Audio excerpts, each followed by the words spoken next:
Shalom, call all y'all about Yahusha. Just want to speak on this topic about how these Edomites really got an agenda to do away with our people. And it's crazy because still to this time, our people don't even see this shit. Like the chemtrails is spraying. Like I looked at the sky today, it's full of chemicals. The shit red. Like you look at this damn sky, it's red. Shit wild as fuck. My people don't consider that shit. They consider this folly. Like the scriptures say, folly is set in great dignity. And people love the bullshit that be going on, like the celebrities and other nonsense going on around the world. Meanwhile, you got these Edomites, they gearing up for war, testing missiles and shit, moving defense systems on enemies' bases, doing drills in the Arctic. You got pestilence spreading around, diseases and shit, whether it be in the food or whether it would just be illnesses that people pass from person to person or whatever. Because it's easy for an outbreak to happen. As much as people travel, whether it be by bus, plane, boat, car, whether it be Uber, Lyft, or whatever type of shit that be going on. I'm going to the scripture. I ain't gonna have long. I just want to make this kind of short. So, Book of Proverbs.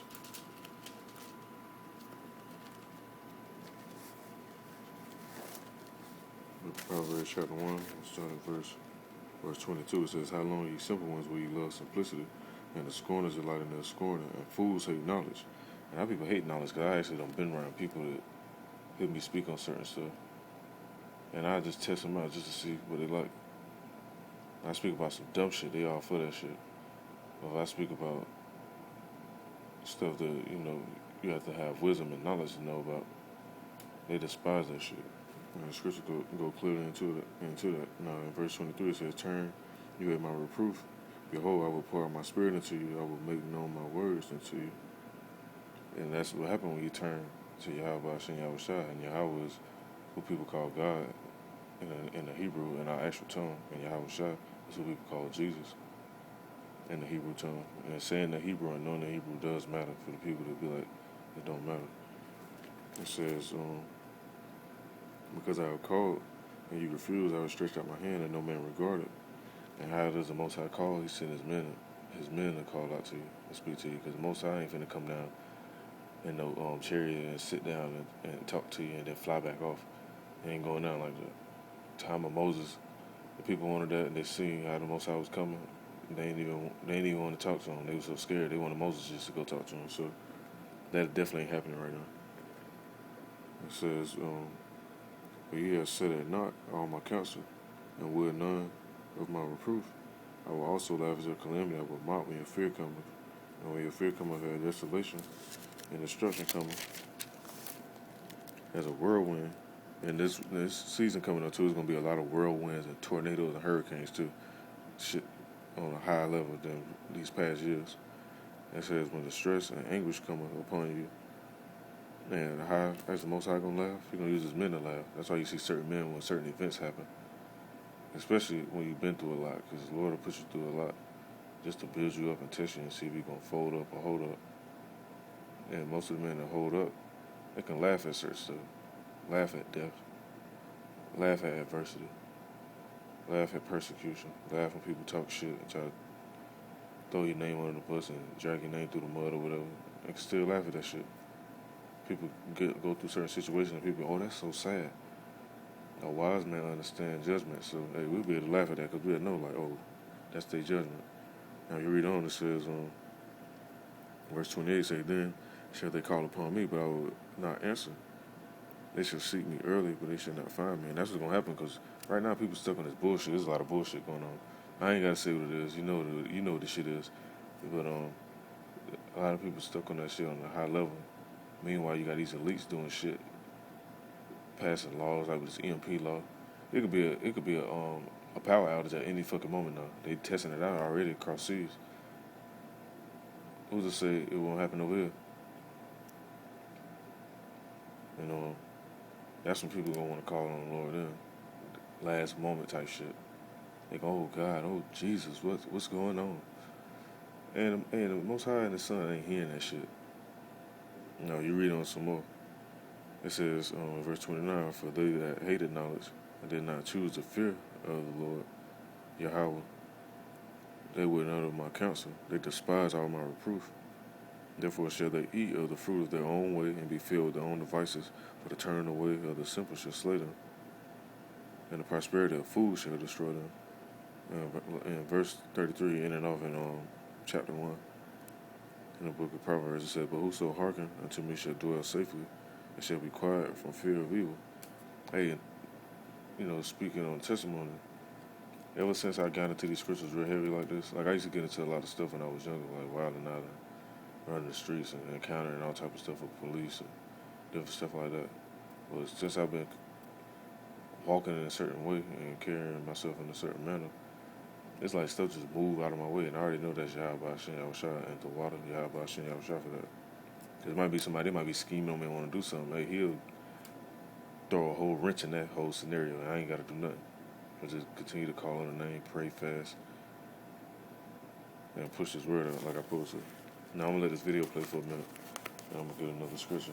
Like I said, I don't want to make this too long, I just want to get to the main point, because these devils, they trying to get rid of us, because they want to bless them back. Which the blessing is ultimately for Israel anyway. It just was set up a certain way so the prophecy can be fulfilled.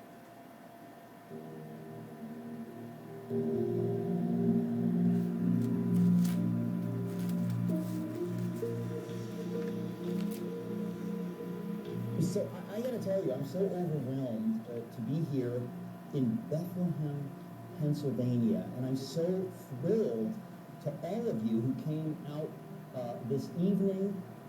I know that when something is free, people tend to show up.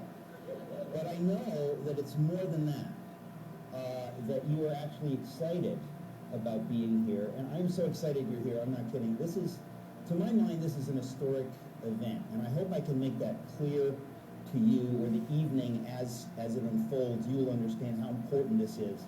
This is not just another Saktis in the City event, although those aren't so bad, but this is particularly special.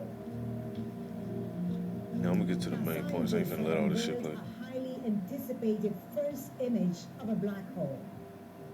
I never believed that this black hole was as big as people said, until we saw that. It's an event so significant. And see, the Most High got the universe set up so immaculate. Now these devils, they gotta admit, like, a being had to create this. This wasn't no damn Big Bang or no shit like that. They try to find out and search out everything in the galaxies, in the universe or whatever, and they done found something that they can't figure out, because they try to name the stars and constellations and all the different planets and all that. And this is a scripture I'm going to go into too, to back up why this set up like that also. Astronomers released it at 6 simultaneous news conferences around the world. Let me just read this. It'll frame things this evening better than I could. While Stephen Colbert has called Michael Behe the father of intelligent design, which is false, because Yahweh Hashem Yahushua is the father. Ultimately, Yahweh is the father of intelligent design. When you read the book of Sirach and the book of Wisdom of Solomon, they talk about who gives wisdom. They talk about who gives knowledge. Not one of these devils. That's what they want. They wish they can do that. They want to do that with this AI, artificial intelligence, all these computers, these robots, these smart cars, and so on and so on.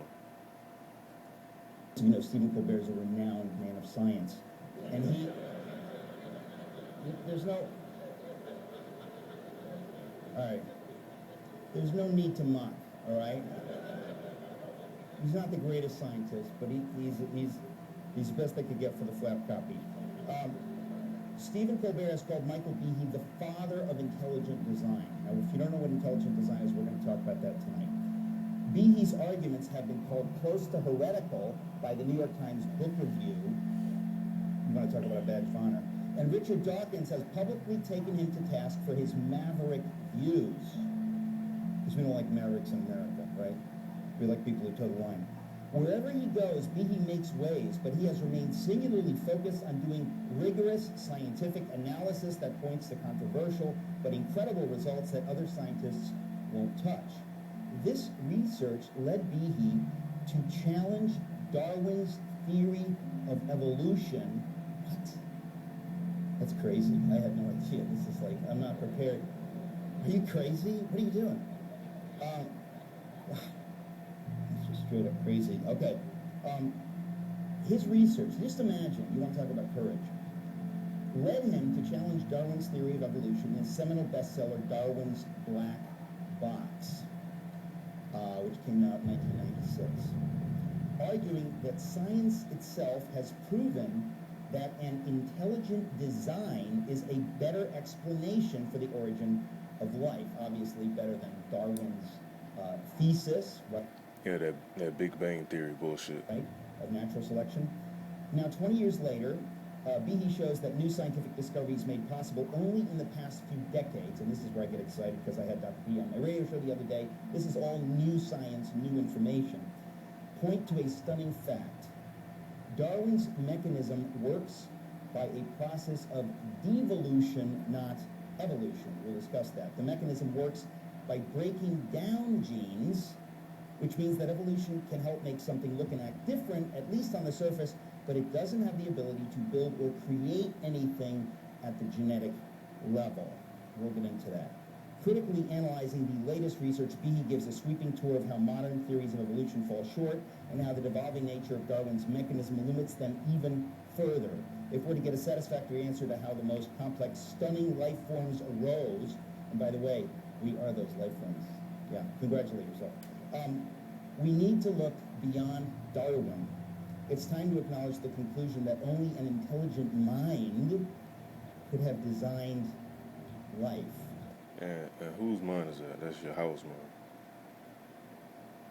And ultimately, Yahweh allowed his son and the other angels. That's why when you read the book of Genesis, when they talk about the Elohim, because a lot of people read that word and just think it's a singular word when it's actually a plural word. When you look into it, when you talk about powers, gods, it's ultimately talking about the elect. And you go all the way into the definition of it. And you can look it up for yourself. No, just take my word for it. Just look up the word Elohim and see what it means. Look it up in the so-called English, the Latin, the Greek, and go all the way back to the Hebrew, and you'll see exactly what it means. But the whole seven design was ultimately sanctioned by Yahweh and passed on down in complete order. And these devils, they think they had a part of that. They ain't had no part of that shit. The only part they had in all this was being the example of what not to do and who not to be. And my battery getting low, so let me go ahead and get to the point of this, and let me bring the scripture up. Is what it would look like if you were traveling through a black hole. Now, today's revelation is opening a whole new era. It changes everything in astrophysics. Scientists can now confirm they have seen what they thought was unseeable. Beyond the hole's boundary, the point of no return. Time ends. All matter and light disappear. It's a one-way ticket to oblivion. To know that these monsters exist, that is humbling. The cosmos just gifted them their holy grail. Surrounding the black hole is a swirling disk of super-hot plasma. The blackness is the point of no return, where gas, stars, and even light are sucked inside, and no one knows what lies beyond. And see, I'm going to pause that right there. And it's the reason why Most High set it up like that. That's the point I want to get to. Now you read the book of Jeremiah, chapter 31, verse 37, it says, "Thus saith the Lord Yahweh, if heaven above can be measured, and the foundations of the earth searched out beneath, I will also cast off all the seed of Israel for all that they have done, saith the Lord Yahweh." And he set it up so they can't search out the heaven or measure it, which means he never did away with Israel. The other tribes wasn't lost. Like how them fake Amalekite Jews be saying they don't know what the other tribes at. They know exactly where the tribes at. That's why they put all these hospitals and convenience stores and drug stores, alcohol stores and all that. They got a part in all that shit. So, that's the main point I want to get to. I ain't going to go on too much longer. So, Lord's willing, this was edifying. Call all Yahweh by Shem Yahushua. And shalom to the elect and all the other elders and apostles and teachers. Shalom.